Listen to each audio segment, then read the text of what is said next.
Hello everyone, in this tutorial we will build a dynamic form builder using Elm. You should already be familiar with the basics of Elm and the Elm architecture. If you don't, make sure to check out the video's description. We have a tutorial there for you to look at. Okay, now in this tutorial we will start by creating a model that represents the inputs of the form.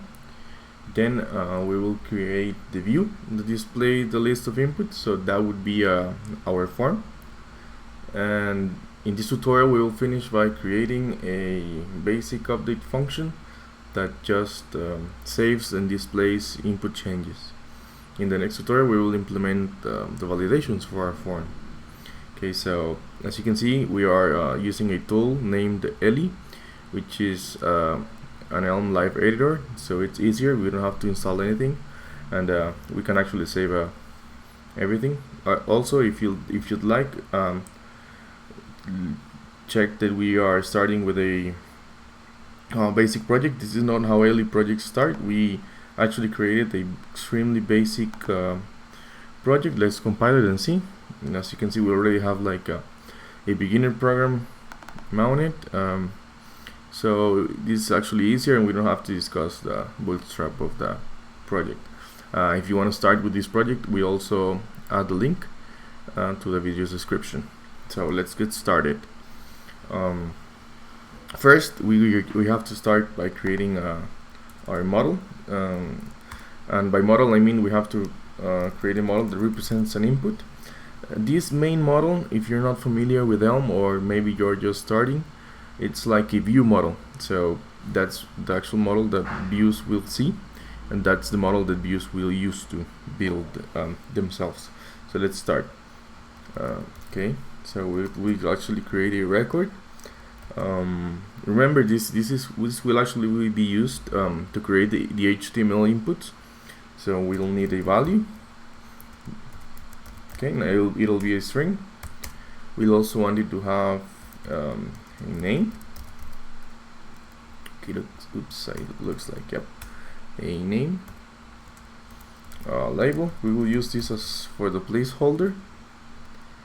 There, next, an input type, because we want different types of inputs, you know. In this tutorial we'll start with email, name, and password. So we will have two texts and one password input. Then we also have it an error. Each will be a maybe string. That will be it. So let's close the record. If you're not familiar with maybe, the maybe type expresses that there might or might not be a value, because inputs at the start, they don't have errors, and if they are valid, they have valid data, the value is valid, there isn't any error as well. So that's why we will use a maybe for that. We want the view to have our list of inputs, as we already discussed in the intro. It'll be a list of input, and now we have to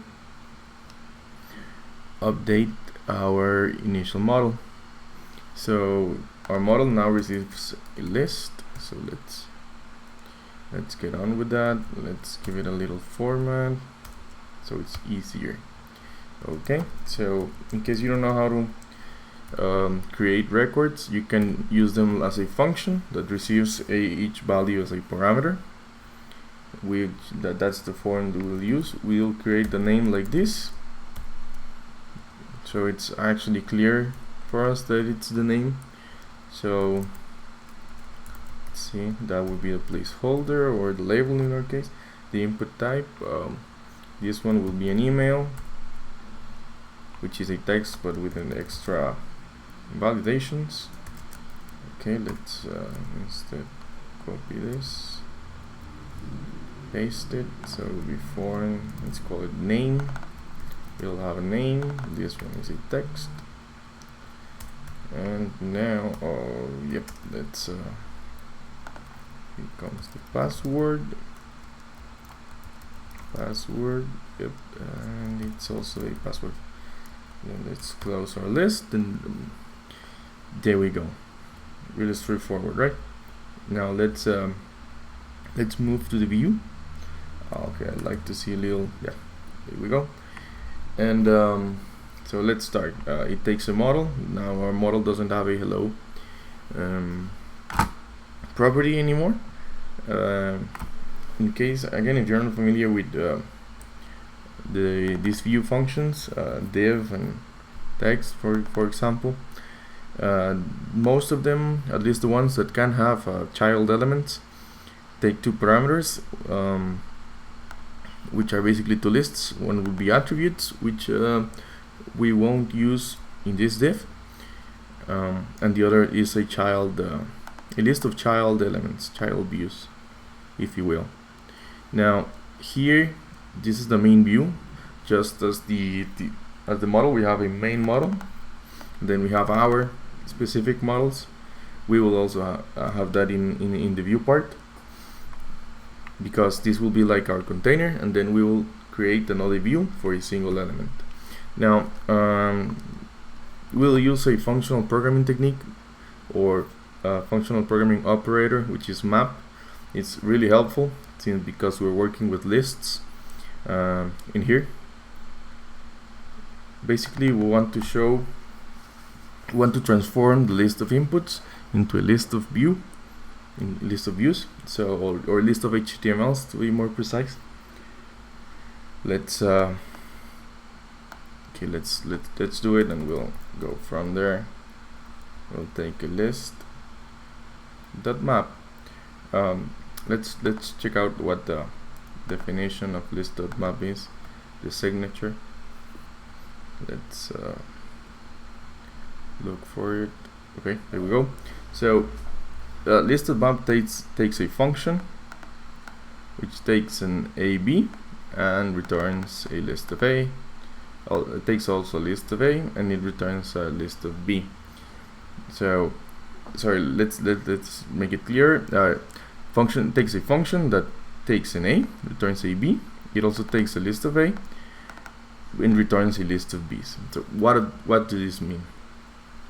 This means that the map function will iterate over this list of element A's. So for instance, in this example, it's a list of ints, and it also takes a function int to int. So it will go through each of these elements and apply this function. So as you can see, it's actually taking the square root of the elements. That's what we have here. For instance, in this one, it's booleans, and it will negate all of them. So that's it. In our case, we're actually going to map a input. We need a function that will map an input to an HTML, and we will give it this view. So it's let's call it our function input view. We will create it in a minute, and so we'll give it the model.inputs. That will be our list. So in this case, let's create the input view signature. So it'll take in an input, and it'll return an HTML with a message. So that would be it. That this is a function that takes an input and returns HTML. Now we will have to use it like this, because otherwise Elm doesn't know. Because of how functions are evaluated. Again, as I said, the div takes as a second parameter a list of children, list of HTMLs, and that's where we're giving it in this single evaluation. The list.map will iterate over our inputs and apply this function to each of them. So each of them will be transformed to a view or an HTML. That's what we want. So let's go from there. Oops. As you can see, input is a keyword because it's a function from the HTML module. So that's why we're gonna call it imp.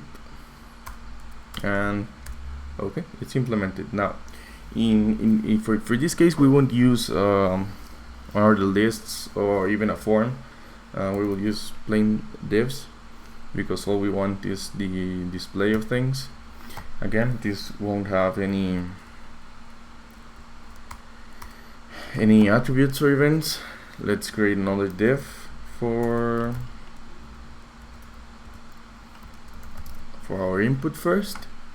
Now this will have attributes. So let's start with those. Those are the parameters for the input, and now the attributes. So again, as we said, we will need a placeholder. Oops, I misspelled it. Placeholder, and it will be the input.label. Okay. Next, we need an input. This is an event, and we want it to have we want it to send to us. I mean, we want the input to send to us and a message. One of these. We have to create another one whenever the input changes. So it's called onInput, and for now we call it onInput changed. We'll create it in a bit and review what it needs. Value, we want it to be the input to value. This is how it always represents the latest. We make sure it's in sync with our model, and the name of the input, which would be input.name. That would be it for our input right now. So again, in here we have another div. This one will be for the error, and in here we will actually use a function from maybe, which let's see. Okay, with default, this is a function from the maybe module. Let's look for it with default. Okay, so as you can see, it takes a value and a maybe of that value, and it returns a value. So what it does is, in here we can see with default of 100, if it just 42, it's 42 because this maybe had a value, but if it doesn't have a value, it will return the default. So that's what it does. It's quite simple. So with default, we want it to have an empty string basically if the imp of the maybe is error. Okay, and let's close the child list. Okay, now we all have to do is close this, and okay, let's compile, but I think we're missing the message. Okay, let's start looking here. 26. Okay, looks like we have some errors here, some commas.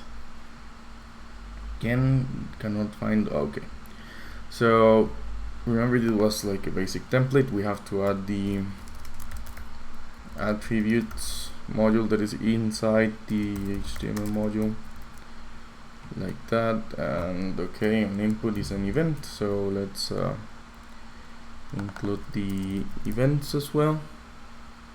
We also said that we were using function from the maybe module, so let's see. Okay, now there we go. He can't find the variable onInput changed. It's the message we're missing. Let's create it now. onInput changed.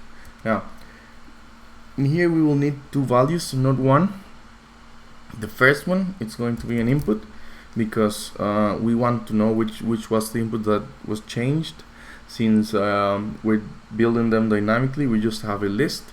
So if the only thing that it sent is the value, we won't know which of the inputs was the one that received the change. So the input goes there, but we also need a string on it, because this is what the onInput sends. It's a requirement.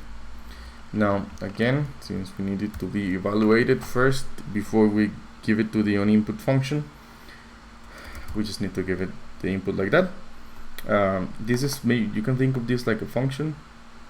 This means that we are, instead of returning an onInput change of input and string, we are returning just an onInput change with an input that it only needs a string. I hope that's clear. If not, you can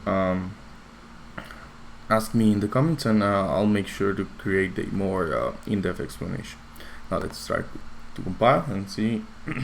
Okay, yep, as we see, we don't have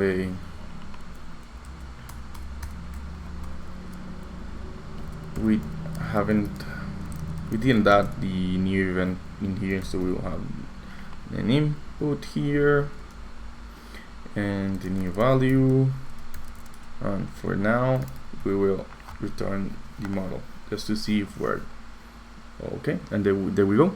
We have the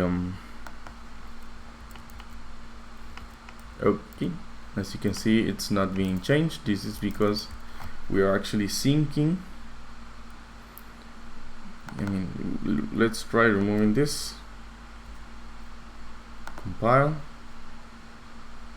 Okay, you can see, and it's working now. Now, what is happening? Remember, we are not updating the model. We are returning the model as is. So that's why it always comes back empty to the view.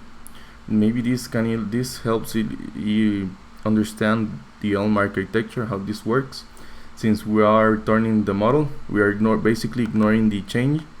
That's why we can't see anything in here. That's what we're gonna do right now. So I think we can remove this no up message. I don't think it's required for now.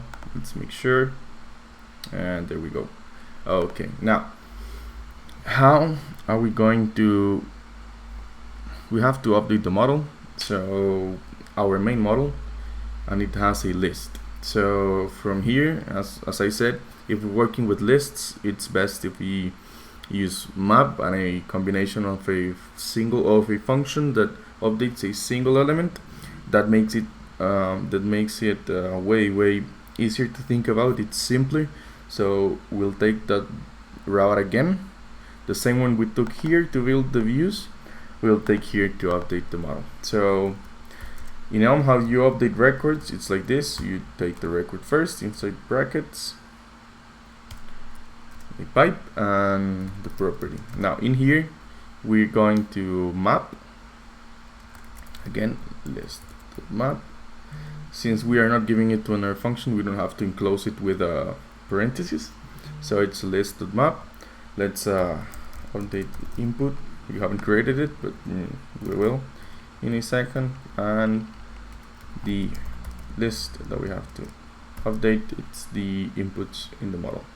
So I think that's basically it. We just need to create now the update input function. Okay, so what's the signature? Remember, it takes an input, but it also returns an input, and we're missing in this string here. And yep, that's basically it. Let's continue. Okay, so it takes the input and the new value. Now we're missing something here. We actually need one more parameter, because in here we don't have any way of knowing which is the input that has to be changed. So it goes like this. Bear with me for a second, and I will explain it more in depth in just a second. It will be clear when you see the names of the. Yep, so this is basically the function. Sorry, I missed this one. That's it. Let's first go through the signature. Our function takes an input, a string, another input, and returns an input. Remember that list.map takes one element and returns another one. In here we are going to take inputs, and we have to return an input because, as we can see here, the model.inputs property is a list of inputs. So that's simple, right? But we need to know which input was the one that was changed. This is the input that was changed. It may not be the one that the current input that we are in. Remember, this iterates over the whole list of inputs, but just one is changed. So that actually gives us a hint that we need to verify. In here we will actually use the name, because in forms there can only be one name per input. So we will use it as our ID to keep things simple. So if they are the same, then we need to update this input. Let's go with the else now. Okay, else we will return the stored input as is, the one that we are currently evaluating, because it isn't the one that changed. Now the one that changed, again, we need to update it. So let's change the input, and what's the property that we need to update? It's the value, right? It's the one that the value that's changing, the property that is changing, and we'll give it the new value. Now let's compile, but I know there's an issue, but yeah. Now it's okay. Let's see. Yeah, it's an issue. It's weird, but it's an issue with the input model. As you can see, it says that it's not complying.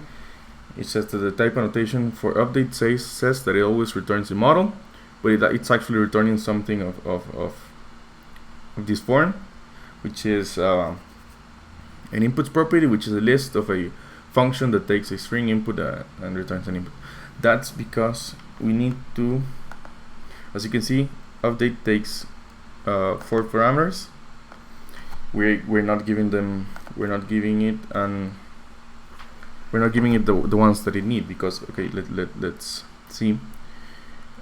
List.map needs a function that takes 1 element and returns 1 element. We're giving it a function that takes 3 elements and return 1. So we will actually have to do create another function by giving it the first 2 parameters, which are the ones that we are getting. So it's like this. Now this is called function application, which is basically creating a new function in Elm. If you, for instance, in this function that takes 3 parameters, if you call this function with just 1 parameter, it actually returns a function that takes the other 2 parameters, basically the same function, but just evaluated with some parameters. Now let's compile. Okay, everything seems to be working. Let's okay, and as you see, we have the values now being updated correctly. Let's call the debug here, and you can see this is actually amazing, because in here you can see how every single event or message that was sent to our update function, and you can actually debug the whole. So that's email from email, you know, the value I gave it there. Yeah, so it's actually pretty cool. Another the great thing about Elm, it comes bundled with all these tools. Okay, so we're done for this tutorial. I hope that you enjoyed it. I think that the only complicated part maybe was using the functional operators, but this is just practice. And yeah, in the next tutorial we will take a look at how to validate the inputs. Remember, we can have direct validation of inputs because we're building them dynamically. So we will probably use an approach of a dictionary where we take the name of the input and link it to a validation function of some sort, so a predicate. So that's it. I hope you enjoyed it, and happy coding. Thank you for watching. I want to invite you to like the video and subscribe to our channel. Also make sure to check out our website, codmunity.io, where we publish tutorials, ebooks, and courses. See you soon.